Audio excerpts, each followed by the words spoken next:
Greetings, ladies and gentlemen, lads and ladettes. Welcome to the Rally with Racquet podcast, episode 15, or this could be 16 as well, depending on my upload pattern, because I do have a episode with a guest coming out quite soon.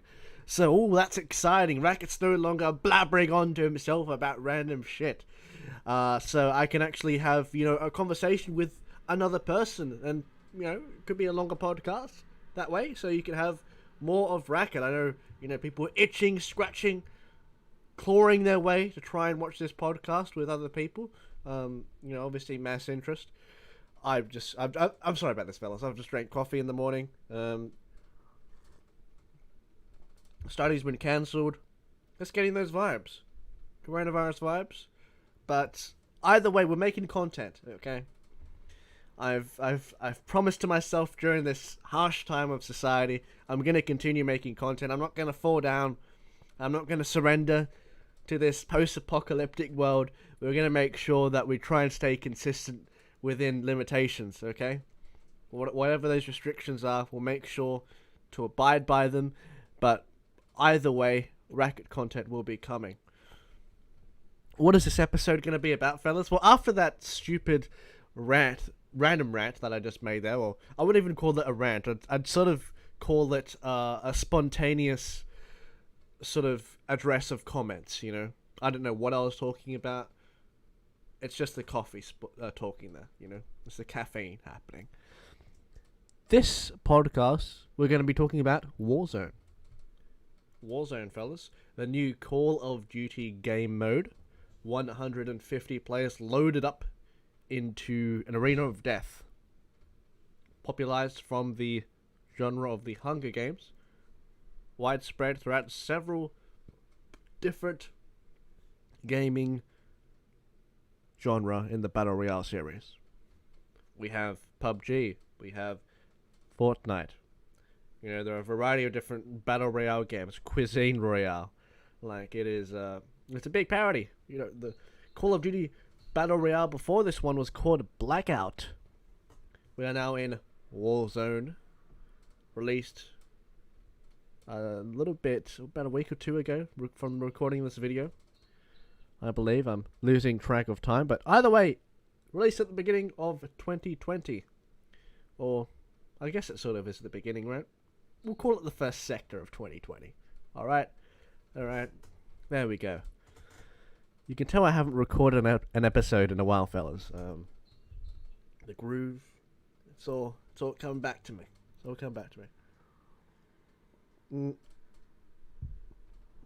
So I suppose some of you may be intrigued. What am I going to be saying about Warzone?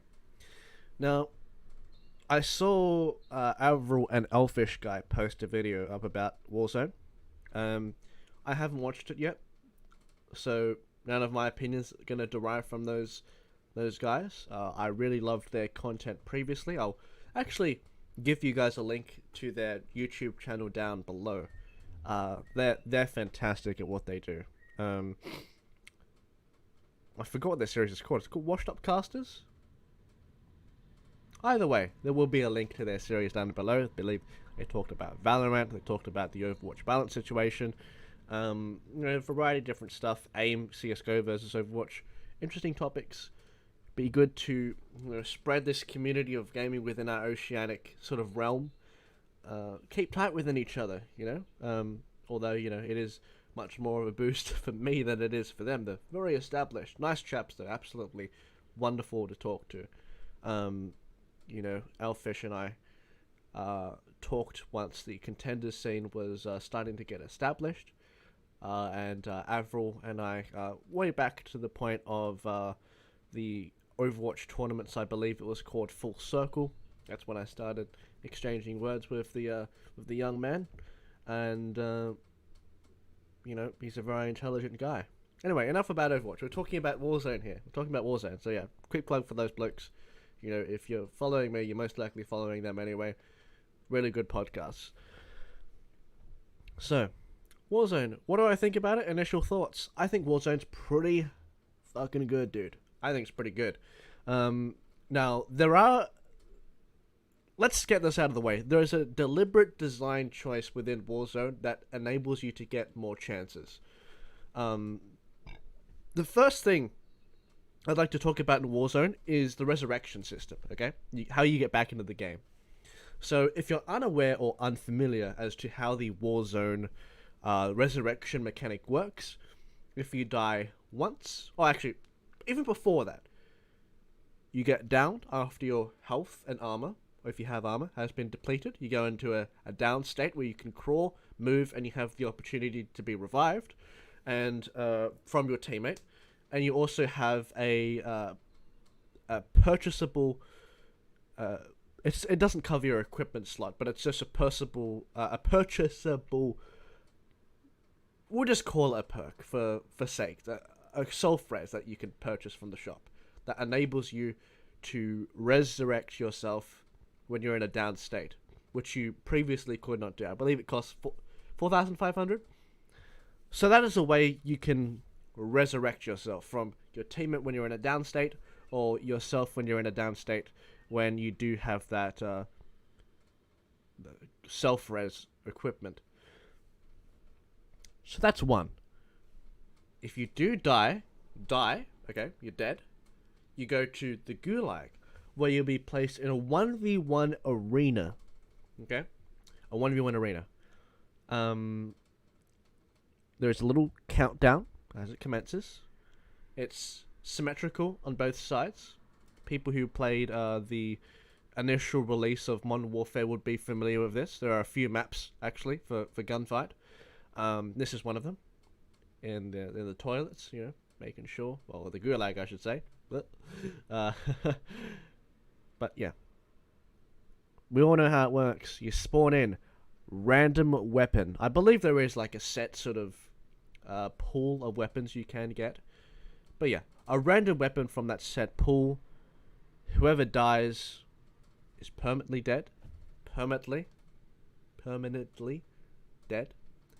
If you do get the win, you are sent back onto the battlefield, where you'll be parachuted back for deployment. Where you'll be then alive. With nothing. You only have a pistol. But it's not over there if you die.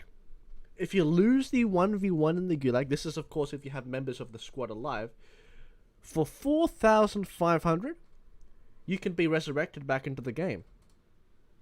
So there we go. We've covered all resurrection angles. That's a lot of ways to get back into the game. That's a lot of ways.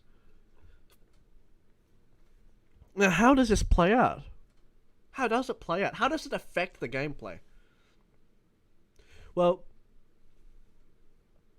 it doesn't sound very good, but at the same time it sounds great. Let me explain that. Let me explain that for you. Because that statement contradicts itself. Now, here's what sounds awful about it. Here's what sounds awful about it. Okay. I killed this guy. I beat him in a fair gunfight. He should be eliminated out of the game. I landed a fantastic sniper shot. You know, it's cross map. Bonk. Headshot. That's one less player I have to deal with in this game. Wrong. He has a chance of getting resurrected. It's difficult to track that, isn't it? Unless you're staring at the player count from all that time, but you don't know how long they're going to be in the Gulag for. You know, you don't know if they're won or not. Like, it's difficult to recognize. Okay, I could very well be going up against that guy again.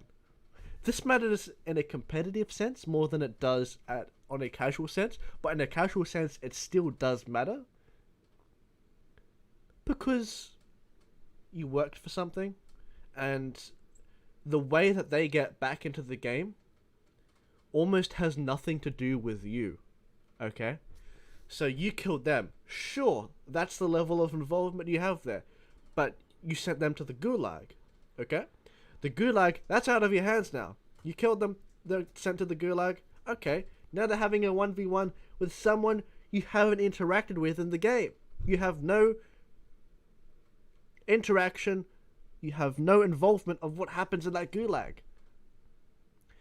I mean, realistically, it shouldn't matter who wins in the gulag, right? But you still don't have that level of control in that situation. Okay? I can understand why people would get frustrated with that. I'm just trying to play devil's advocate.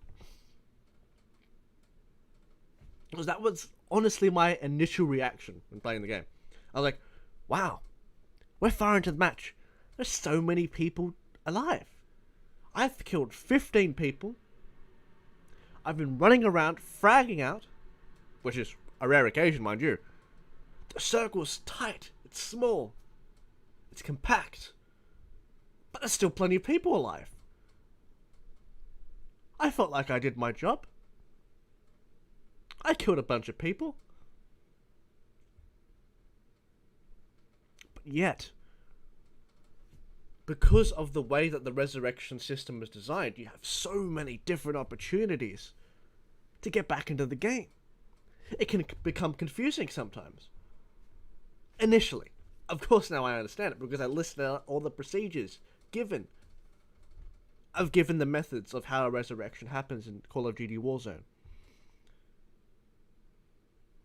Here's the thing. Let's flip the coin, okay? Let's look at the other side.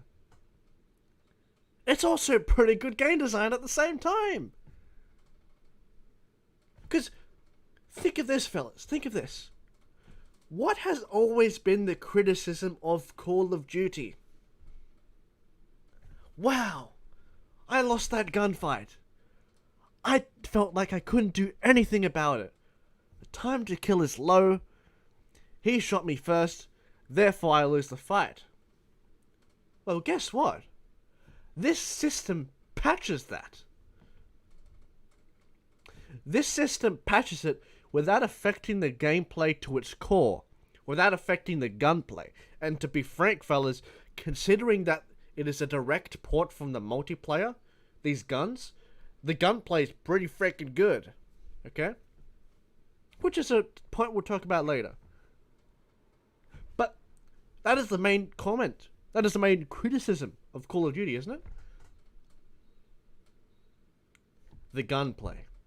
It is too fast. People die very quickly. Felt like you didn't have a chance in that gunfight.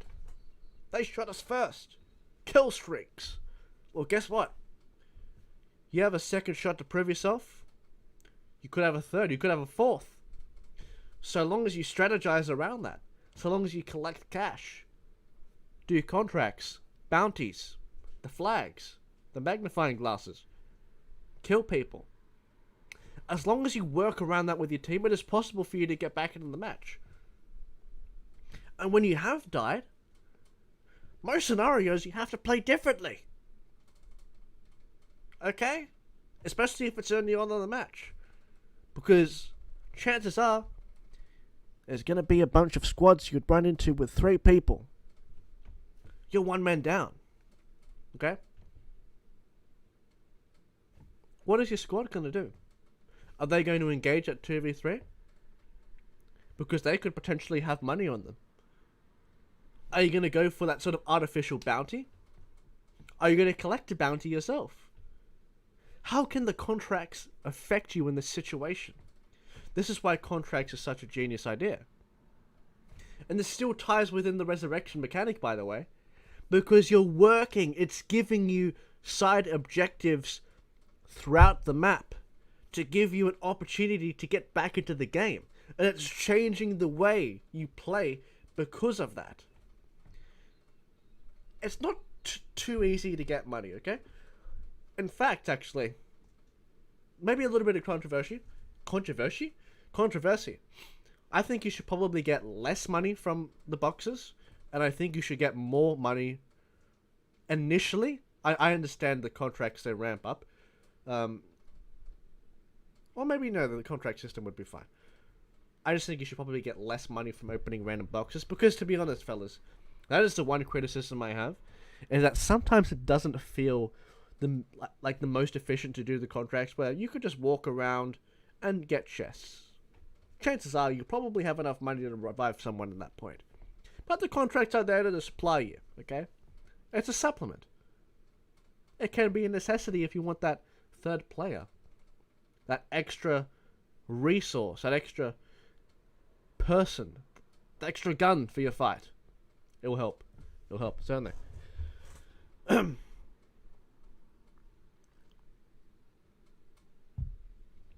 Now,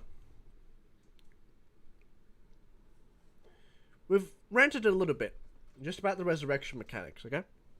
I think it's pretty cool. Now, this contract system. We expand upon it a little bit, shall we? Now, I actually played this game on Epic Games. It's called The Cycle. This analogy is going to be important. Well, not really. This is a comparison. Now, The Cycle is a game where, to be fair, the concept is very good. It sort of reminds me of Hunt Showdown in a way, in the way that objectives sort of work, and you don't necessarily have to kill the player to win. But here's this little comparison between these two games. And Call of Duty does this better. This is why I'm making the comparison. I'm trying to set the scene for you guys. Now, The Cycle is a game where you get deployed on a dropship, and you actually spawn with contracts. You're gonna have to pick them up. You spawn with contracts. You have a little list on the left side of your screen. It could be mining minerals. It could be going to a power station. It could be collecting crystals, collecting mushrooms. A variety of different contracts, a variety of different things you could do, stuff to do. Okay? And those things stack up multiplicatively the more you do them. So let's say there's a credit system in that game, okay? It's different to Call of Duty. It's sort of similar to the plunder mode. It is similar. It is pretty much the plunder mode, okay? So you win the most, or you win the game, sorry, by having the most credits. Or if you were to relate it to Call of Duty, the most cash with the plunder mode. We can relate that. But here's the thing, guys. Here's the thing. If you mine a mineral, right? You get 10 credits. And then it'd have another objective. Mine more minerals, you'll get 20 credits. Then it will stack up. It will go to 30. So you will be continuously encouraged to mine these minerals. Now, the mechanic was the same for every single thing, except for kills. Except for kills. Interesting design choice. Interesting. Which, I don't like that about The Cycle. Now, with Warzone, I'm not talking about the plunder mode here, I'm talking about the actual Battle Royale. I know Plunder's actually pretty similar to The Cycle in that sense, because you have to have the most money, and that's how you win. Oops, I unplugged my my headset there. 2 secs, fellas, 2 secs. Anyway, so with Warzone, it is not exactly a necessity to do these contracts. They're optional. You don't feel like you're pigeonholed. It's a design choice. They're optional. If you need the money, do it. You can play Warzone in a variety of different ways. You're pigeonholed in The Cycle, actually. Because it doesn't matter how many kills you get in The Cycle. If someone's mining the whole game, if someone's being a non-interactive player, and they escape on that dropship that leaves the planet, that's how it works, by the way. A dropship comes, everyone has to go to it, and then you leave the planet. If they mine for the whole game, they have a better English chance of winning than you do for doing something that is way more skillful. I don't like that. With Warzone, you don't have that problem in the initial game mode, in the Battle Royale game mode. In Plunder, that's deliberately designed that way. It's an alternative. Warzone, you don't need to do it. It helps. Great. I love having that option. It's an option. That's the thing. I love it when these happen. When this type of things happen in a video game. It's an option, but they don't pigeonhole you into doing it. And it forced you into this deliberate style. It's a free-flowing style, Call of Duty Warzone. Let's talk the gunplay. Now, for someone who has been playing Call of Duty for about, how old am I, 20? I would say ever since I was about 8. So about 12 years, give or take. My first FPS was Halo. And funny story, guys. The first Call of Duty I played was Modern Warfare 2. Maybe that... When did that release? 2007? Anyway. Makes you feel old, fellas. Makes you feel old, doesn't it? My very first game in Modern Warfare 2, since my very first FPS was Halo. In Halo, you didn't really aim down sights. Well, not in Halo 3, at least. Like, a lot of the, guns you used, you would just hip fire. In Call of Duty, that's different. So my very first game of Modern Warfare 2, I believe I was in, like, some sort of American lobby. And I'm walking around with an LMG. I think it was, like, the RPD, something like that. You know, that light machine gun that's black and it has, like, that brown tinge to it. That one. So I'm walking around with that. And I'm not aiming down the sights at all. I'm not even sure if that's... I thought that was a thing. I didn't think it was necessary, at least. And I get flamed throughout the whole fucking match. This was when I was young, too. I was getting heavily offended. I was like, whoa! I thought I was playing the game right. And then we're heading towards the end of the game. And this American guy, he stood out to me. He said, "Hey, you stupid Aussie. You stupid Aussie." And me at the time, I was getting defensive. And he was the first one I replied to. Because he acknowledged that I was Australian. And I said, I'll try and do a young Racquet voice. "Don't call me a stupid Aussie, I'm proud of who I am." And then I called him like, and then we'll add this at the end because this is actually factual too. I have to be, the story needs to remain exactly same to the source. "You cunt." That's like the very first time in my life I've ever said the word cunt at like fucking 9 years old or whatever. And like, this guy, throughout like the rest of the match, he was just shitting on me. And like, I used to play with the speakers on, and my dad heard. My dad heard this American guy fucking insulting me throughout this whole match, right? And he comes in the room. And this is like the very first saga of like online shit talking for me, And my dad's like, "Hey, you ever talk like that to my son? I'll fucking get Microsoft on you." Something along those lines, right? Then, dude, like, my dad looks like fucking Batista, okay? He can very well have the fucking heavyweight championship around his belt, or whatever. And, like, he had that sort of aura to when he talked on the microphone. Like, all the fucking Americans just shut up. And, yeah.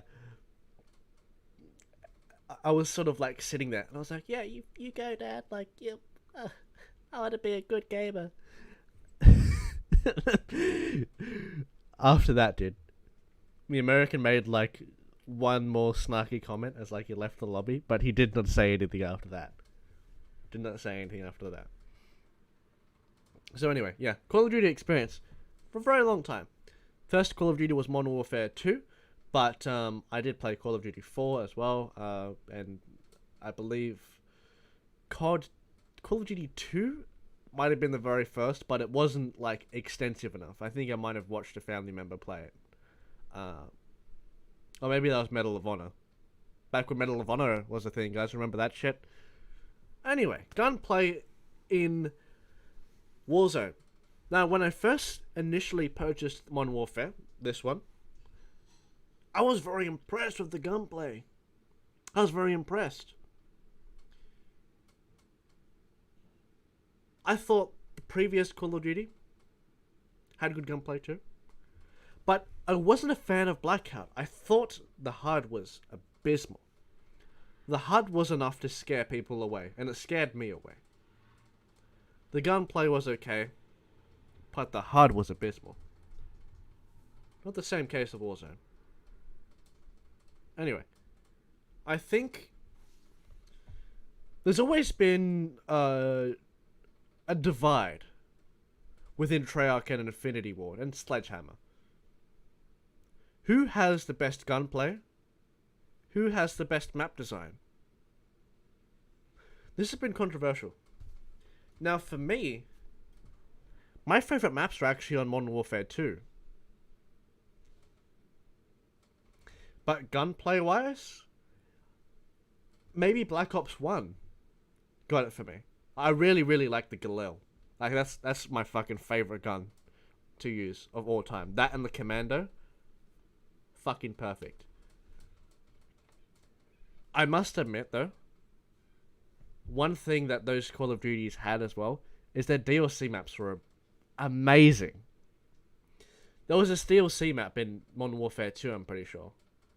Maybe it was Modern Warfare 3? No, I don't think it was Modern Warfare 3. Where you're at, like, at a theme park. And, like, there's this area where there's, like, slides and stuff, and you can climb up. Like, it is ridiculously fucking cool, man. Like, how creative they were. I know they sort of made something similar in Black Ops 3, I believe, but it wasn't to the same extent. Because Modern Warfare 2, the map design and that was pretty good. Pretty good. I mean, High Rise and Terminal are probably my two favorite maps of all time, to be honest. Those maps are fantastic. But anyway, we're talking about fucking maps, not weapons. Weapons now. Weapons. Oh, guys, by the way, look at this. Yes. Call of Duty Black Ops shirt. Got this from EB Games, by the way. EB Games. Not sure if they'll exist after this virus ends, but anyway. The gunplay I'm very impressed with. Comparatively to other Call of Duties, I think it's pretty good. I think it's one of their best entrants at the beginning of the game. Because usually they change things. Gunplay, when the game is initially released, for a lot of the Call of Duties, balancing starts being introduced. Modern Warfare had the issue of the... it was called the Olympia in Black Ops, but it's different now. Whatever it's fucking called, Modern Warfare. The Remington? I don't know. Whatever. It's the shotgun that has the two shots. It's like a double barrel, sort of. That was broken on release. But otherwise, you know, the guns are pretty good. And Blackout, the gunplay, for considering... Take this into context, fellas. Considering that this game initially was made for close quarter combat, it's Call of Duty. The gunplay transitions quite well into a large space map. I'm actually quite impressed with it. Now, this may be due to the weapon variety they've introduced into Warzone. The weapons that they feel would suit to a bigger map, considering accuracy or recoil. Maybe that's a deliberate design choice. Maybe the properties are different and I'm not realizing it. But even if they were different, you would be able to change them with attachments. Now, I love the attachment system within Modern Warfare because you understand things despite it looking complicated. What do I mean by that? Well, here's a very good design decision that they implemented. There are bars, little attributes that your gun has. Once you go into your armory, or your loadout, I should say, or is that your armory? Either one. And you can equip different slots on your weapon. When you make a modification, it has a visual stimuli to show what it is doing. It not only gives you a description, increases stability, increases movement speed. It gives you visual stimuli with bars. Damage, you'll see a little green bar appear because it will show you what your damage was before and it will show you what your damage is with that attachment. It'll show you what your accuracy is with that attachment and without it. It shows you impact of what you're equipping on your weapon. How cool is that? Give you a description and it gives you visual stimuli. That adds to the gunplay. That makes it slick. Because you can have your gunplay different. If you want to have an AK-47 that rips through things and tears through people, high recoil, but you're going to melt them. Do you prefer more accurate gameplay? A gun that packs a little bit less punch, but definitely a lot more precision. Maybe the M4A1 is for you. Attach a foregrip. Maybe put a thermal sight on it. It's your choice. It changes the way the gameplay interacts. Getting rid of the loadout scenario, looking at the default guns. M13, it has a specific role. It is an assault rifle that has the range. It's not going to have the same range as a SCAR, for example. But it has more punch in your face because of its high fire rate. SCAR, on the other hand, slower fire rate, but it packs more of a punch. And it's one of the better assault rifles to start off with in terms of those longer range engagements. You also have the FAL. That is one of the best for the long range engagements, but at that point, you might as well have a sniper. Anyway, there are different roles that these weapons serve, and they're deliberately designed that way. Now, like, guys, I would love to have different Battle Royale perspectives, design philosophies, and contrast them to Warzone, but unfortunately, my expertise is not in that realm. I'm not a PUBG expert, okay? I'm not a Fortnite expert. I've played Battle Royales casually. Sure, I've played PUBG before. I thought it was fun. Bit too slow for me.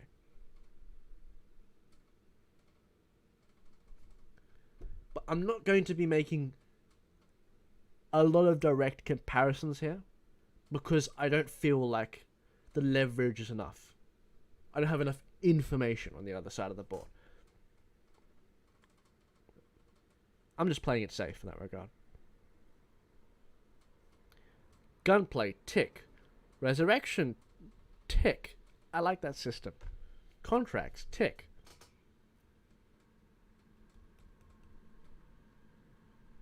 Let's talk about kill streaks. Well. Now, there are actually perks that can make you undetectable for the UAV. That is going to be the very first kill streak to be mentioned. The UAV. A system in which an aircraft goes over and gives you red dots on your minimap to show where your opponents are. In the near vicinity. It has a little radius. It pops every few seconds. Is it balanced?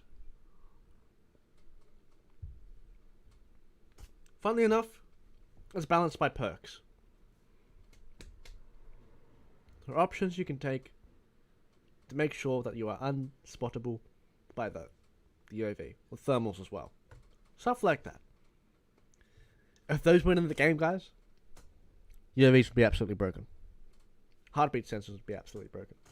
I think they're still broken, but they're not absolutely broken. There's a difference. Here's the thing, fellas. I think the kill streaks are actually really well designed. The first time in Call of Duty history, I'm going to say that. The cluster strike has its purpose as a cheaper airstrike. The airstrike has its purpose. If you see campers on top of a building, flush them out. The loadout marker. That makes it more consistent in achieving the loadout. We'll talk about the loadout system in a sec. Armor packs. It introduces more consistent aspects for the Battle Royale genre. Now, a wonderful analogy was given here from Avril about RNG on one of his podcasts with Elfish. He said, RNG is misrepresented. I'm not going to quote him directly, but I'm going to go along the same lines. He said people with talk about RNG and pretend like these RNG elements are the same. Where if you play poker and go to, let's say, the pokies, people put them unfairly in the same category. Here's why they're different. Because when you play poker, sure, you can have a shit hand.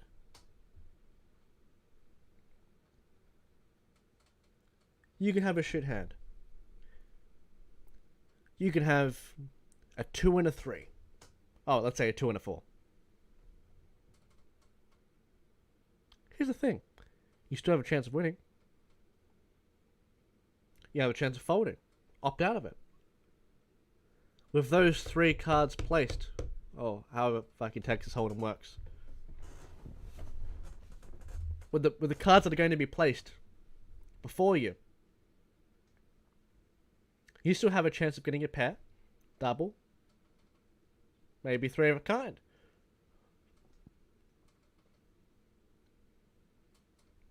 And you have a direct influence on that outcome whether you decide to opt in or opt out. You can call, you can raise, you can fold. When you're at the poker machines, what do to affect the outcome?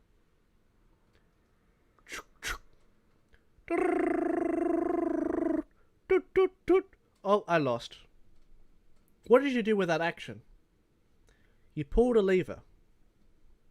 That's the only decision you made, to pull the lever down. With poker, you have information. You look at people's facials. You look at the cards dealt to you, and both on the table. You can make a decision as to whether you want to utilize what you have in your hand, or whether you want to opt out. That's very different. You still can make the most of what you have. Life lesson, fellas. Anyway, we need to stop ranting. Talking about RNG. Warzone manages RNG well. That has been a criticism for Battle Royale games. It's a stupid criticism, but Warzone manages to deflect all of those initial criticisms out of the water by addressing it early with the packages and the money system, where you can make things a lot more consistent in that regard. But yeah, I'm happy they added that. It's a nice addition. And with the loadout drops, of course, you can customize your own loadouts with the, weapons and the attachments and the perks that you can have additionally as well. So that's a really cool system. I really enjoy that. And you can have your favorite weapons every single game to play with. You have, I believe, how many? Is it 14 different loadout slots where you can, switch between every game, where you can just one trick a loadout. It's just completely your choice. Having the option is really cool. And you level up very fast too. It's not that grindy. You can get your weapon attachments pretty quick. You can get your cool camouflage pretty quick. So they've done a good job in that aspect. Warzone is fun, fellas. Warzone is fun. I think the map design is pretty good. The fact that they've managed to do this effortlessly, where they've blended a bunch of maps or areas within Modern Warfare and even old maps too. They've managed to make it seamless. Blackout did this pretty well too, to be fair. And it's a pretty cool design decision. They did that well. All of my energy has run out, ladies and gentlemen. I'm going to be honest. But that's fine. We'll talk about stuff later. This is the 15th, or could be the 16th episode of Rally with Racquet. My coffee is still here. I've only drunk a little bit, fellas, but I hope you all are enjoying Warzone, if you are. Or if you wanted to look at a podcast review, maybe this encourages you to play it. Give it a go. I feel like the people who aren't playing Warzone are the people who have a stigma towards Call of Duty. Which, to be fair, in today's gaming industry, there is a lot of reason to have a stigma against a particular company. Fuck you, Blizzard. Overwatch sucks. I'm joking.